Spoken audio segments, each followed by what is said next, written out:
UP के चंदौली से एक ऐसा मामला सामने आया है जो आपको चौंका देगा। जी हाँ, यहाँ की सदर कोतवाली पुलिस ने 2 ऐसे खून के सौदागरों को गिरफ्तार किया है जो जिले के एक प्राइवेट हॉस्पिटल से इंसानी खून की तस्करी का रैकेट चलाते थे। फिलहाल पुलिस ने इन दोनों आरोपियों को गिरफ्तार कर लिया है। वहीं इस रैकेट में शामिल स्वास्थ्य हॉस्पिटल को भी सीज कर इस गैंग के अन्य लोगों की भूमिका की जांच की जा रही है। दरअसल पिछले काफी दिनों से खून का सौदा करने वाले गैंग के सक्रिय होने की सूचना मिल रही थी। इसी कड़ी में सदर कोतवाली पुलिस को सूचना मिली कि 2 युवक ब्लड लेकर जा रहे हैं। पुलिस ने मामले में तत्काल कार्रवाई करते हुए स्वास्थ्य हॉस्पिटल के बाहर दोनों को ही गिरफ्तार कर लिया। इनके पास से 2 यूनिट ब्लड भी बरामद हुआ है। इस दौरान हुई पूछताछ में कोई कागजात या ठोस प्रमाण नहीं मिले। वहीं पूछताछ में पता चला कि वो इस ब्लड को स्वास्थ्य हॉस्पिटल में सप्लाई करता था। यही नहीं, मीडिया से बात करते हुए आरोपी ने अपना जुर्म कबूल करते हुए कहा कि उसके गैंग में 10 से 15 लोग शामिल हैं जो लोगों को खोजकर उनका खून निकालते हैं और स्वास्थ्य हॉस्पिटल में ले जाकर इसे बेच देते हैं। इस काम में 2 पैथोलॉजी सेंटर भी मदद करते हैं। मार्केटिंग करने वाला व्यक्ति पकड़ा गया जिसके द्वारा ये सूचना मिली कि हम स्वास्थ्य में ब्लड सप्लाई करते हैं। जब उससे पूछा गया कि ब्लड कहाँ से निकाला है तो उसने प्राइवेट पैथोलॉजी का नाम बताया कि वहाँ से ब्लड निकलवा करके पब्लिक का हम वहाँ सप्लाई करते हैं, जिसमें 800 रुपये हमको पर ब्लड मिलता है और 1700 रुपये डोनर को देते हैं, जो उसने बताया। जब हम लोग स्वास्थ्य हॉस्पिटल पहुँचे तो यहाँ हम लोग आए, हम लोगों ने मांग की कि हमें वो BST दिखाई जाएं जिन मरीजों को ब्लड ट्रांसफ्यूज किया गया। डॉक्टर साहब यहाँ के वो BST दिखाने में असमर्थ रहे।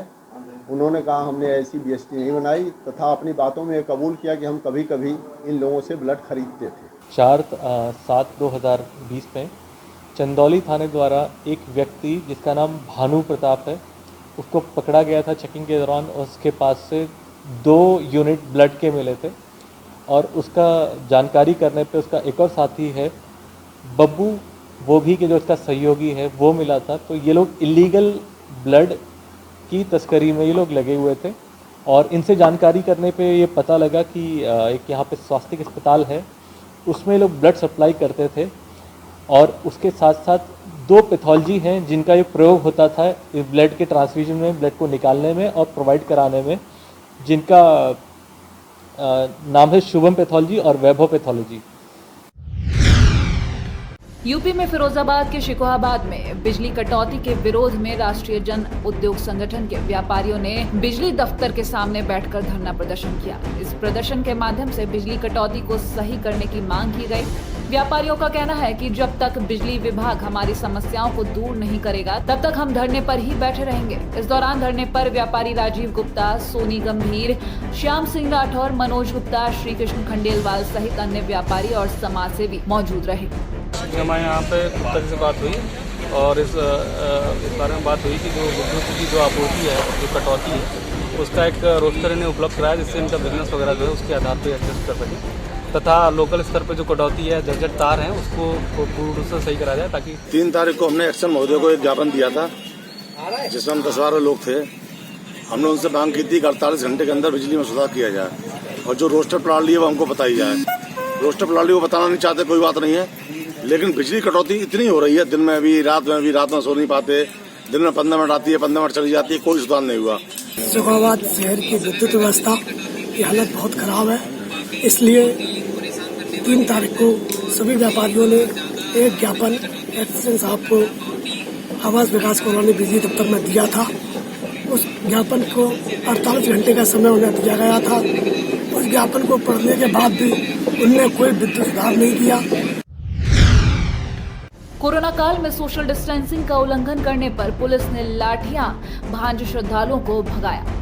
बता दें कि यह मामला यूपी के बुलंदशहर का है, जहां प्रशासन ने एक दिन पहले ही स्नान करने पर रोक लगाई थी, लेकिन प्रशासन शायद पूरी तरह से अलर्ट नहीं था, तभी तो सुरक्षा व्यवस्था को लेकर गंगा घाट पर इतनी भीड़ पहुंची थी। श्रद्धालु अनूप शहर के हनुमान जी घाट पर गंगा स्नान करने पहुंचे थे, जहां पुलिस ने सोशल डिस्टेंसिंग की धज्जियां उड़ाने वाले लोगों पर लाठियां भांजी, जिससे वहां पर अफरा तफरी मच गई। पंजाब में मोगा के नजदीकी गांव मेहरो का रहने वाला 47 वर्षीय शख्स जो बचपन से ही पोलियो का शिकार है, उसने जिंदगी से हार नहीं मानी। उसने 12वीं की शिक्षा हासिल करने के बाद सोशल मीडिया पर जब अपनी तरह नौजवानों को व्हील चेयर पर बैठकर क्रिकेट खेलते देखा तो उसके मन में भी क्रिकेट खेलने की इच्छा उत्पन्न हुई और उसने व्हील चेयर क्रिकेट एसोसिएशन के प्रधान वीर संधू से संपर्क किया और चंडीगढ़ जा पहुंचा, जहां उसने क्रिकेट खेलने की प्रैक्टिस शुरू कर दी। कुछ ही महीनों की मेहनत के बाद साल 2019 में उसने पहला मैच खेला, जिसमें उसकी टीम ने उत्तर प्रदेश की टीम को हराया। इस मैच में 49 रन बनाकर मैन ऑफ द मैच का सेहरा उसने अपने सर पर बांधा।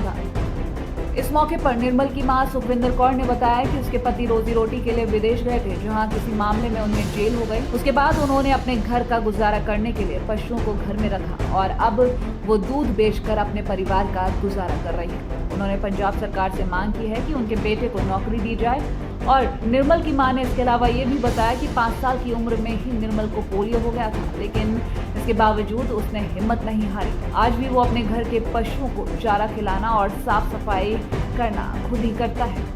वहीं निर्मल सिंह ने बताया कि पढ़ाई करने के बाद उसने क्रिकेट खेलना शुरू कर दिया था। आज तक उसने 20 के करीब मैच खेले हैं और कोलकाता में एक इंटरनेशनल मैच बांग्लादेश और नेपाल के साथ खेला है, लेकिन आज तक उसे सरकार की तरफ से कोई मदद नहीं मिली। आज भी वो दूध बेचकर अपने घर का गुजारा कर रहा है। हाँ जी, ये बचपन तो ਇਹਨੂੰ पोलियो हो गया 4.5 ਸਾਲ ਦੇ ਨੂੰ। ਉਸ ਤੋਂ ਬਾਅਦ ਇਹ ਖੇਡਣਾ ਸ਼ੁਰੂ ਕਰਤਾ ਇਹਨੇ। ਇਹ ਬੱਚਿਆਂ ਨਾਲ ਚੰਗਾ ਨਾਲ ਖੇਡਦਾ ਸੀ ਵੀਰ ਜੀ। ਉਸ ਤੋਂ ਬਾਅਦ ਚੱਲ ਖੇਡਦਾ ਤਾਂ ਇਹ ਆਪਣਾ ਖੇਡਣਾ ਇਹਦਾ ਵਧੀਆ ਲੱਗਿਆ ਸਾਨੂੰ। ਹੁਣ ਵਧੀਆ ਖੇਡਦਾ, ਸਾਡਾ ਨਾਂ ਇਹਨੇ ਰੋਸ਼ਨ ਕੀਤਾ, ਸਾਨੂੰ ਬਹੁਤ ਵਧੀਆ ਲੱਗਦਾ। ਸਾਡੇ ਘਰ ਵਾਲੇ ਬਹਿਰੀਨ ਚ ਜਾਂ ਉਹਨਾਂ ਦੇ ਵੀ ਕਤਲ ਕੇਸ ਪੈ ਗਿਆ ਸੀ ਜੇਲ੍ਹ 'ਚ। ਘਰ ਦਾ ਗੁਜ਼ਾਰਾ ਦੁੱਧ ਪਾ ਕੇ ਜਿੰਦਾ। ਤੁਹਾਡੇ ਕਿੰਨੇ ਬੱਚੇ? 2 ਬੱਚੇ ਆ ਜੀ। ਨਹੀਂ ਜੀ, ਕੁਛ ਮਦਦ ਨਹੀਂ ਹੋਈ ਜੀ। ਅਸੀਂ ਇਹ ਕਹਿੰਦੇ ਹਾਂ ਕਿ ਸਾਡਾ ਬੱਚਾ ਜਿਵੇਂ ਖੇਡਦਾ ਹੈ, ਇਹਨੂੰ ਸ਼ੌਂਕ ਆ ਤੇ ਇਹਨੂੰ ਕੁਛ ਨਾ ਕੁਛ ਸਹੂਲਤ ਮਿਲਣੀ ਚਾਹੀਦੀ ਸਰਕਾਰ ਨੂੰ। ਸਰ ਸਟਾਰਟਿੰਗ ਦੇ ਵਿੱਚ ਮੈਨੂੰ ਬਚਪਨ ਦੇ ਵਿੱਚ ਪੋਲੀਓ ਹੋ ਗਿਆ ਸੀਗਾ।